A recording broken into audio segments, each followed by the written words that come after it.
Hello, I'm Tim Cooper and welcome to this British Forces News special. We're in Portsmouth on the day that HMS Queen Elizabeth came home. It's such a simple concept, mounting a camera on the gun barrel to get that forward visibility. I gather the Danes were the first to try it in Afghanistan using a sports utility camera on their Leopard tanks. That's modern technology, but the paint job on this Challenger harks back to a different time. It's called Berlin Brigade Camo, used during the Cold War by British tank crews in the streets of Berlin. The idea is very similar to the Dazzle ships of the First World War. This blocky pattern breaks up the outline of the tank. Multiple contacts now. You can see some of the enemy fighters just in front of us. We're trying to push forward now.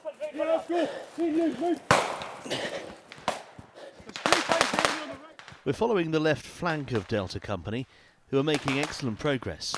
Enemy being killed. It's nice to meet you, Tim from BFBS. And Prince Harry himself used a version of that analogy when I interviewed him last March at the Endeavour Fund Awards. His pride and respect for serving and veteran undimmed. As I always say, once served, always serving. And despite the fact he's nowhere in uniform, it's still in there. And that's that spark that I believe that you're talking about. The plane was involved in a display at the Royal Air Force Association Shoreham Air Show. Witnesses described seeing it in a dive from which it didn't come out from, and then it crashed here into the traffic on a busy Saturday. Vibrant communities, tall buildings each side of narrow roads. Roads that seemingly go on forever, forming a spider's web stretching out for miles.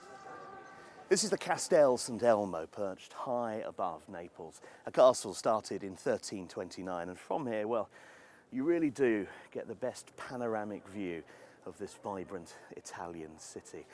It's a really different way of life here. So how do British military personnel, their families, cope when they're deployed to the NATO base, which is just north of Naples? Well, I've been looking at the comings and goings here at this testing facility for the last half an hour or so, from a safe distance on a public highway, and I would estimate there must have been about 20 cars going through to be tested in that short amount of time. This is their third day of testing, so they must have tested hundreds of island residents. And the first ones began to appear. The building of the scaffolding and sealing phase is likely to take several days. The military teams will then take charge of the operation. Their job will be to remove the roof from both the main house and also the garage. Each item taken off will be carefully wrapped and sealed and taken away safely to an undisclosed location. And despite telling Northamptonshire Police she had no plans to leave the UK, Mrs Tsakoulas claimed diplomatic immunity under the 1961 Vienna Convention and returned to the States.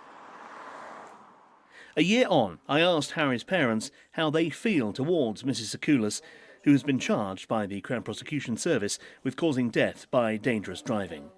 We don't have enough reasons to hate a woman we've never met. No, and we don't know the full story, so... We keep an open mind. Keep an open mind. We're disappointed that a human being would feel leaving would be acceptable. I've got to ask, what would Harry think of you? He'd be immensely proud of Team Harry. Immensely proud, but the thing is he wouldn't have expected anything less. I've been on board HMS Queen Elizabeth a few times now, and this is the busiest I have seen the ship, a real hive of activity. Everyone up for the challenges that they face, and counting down the moments now until on this very flight deck, the first F-35B Lightning II lands.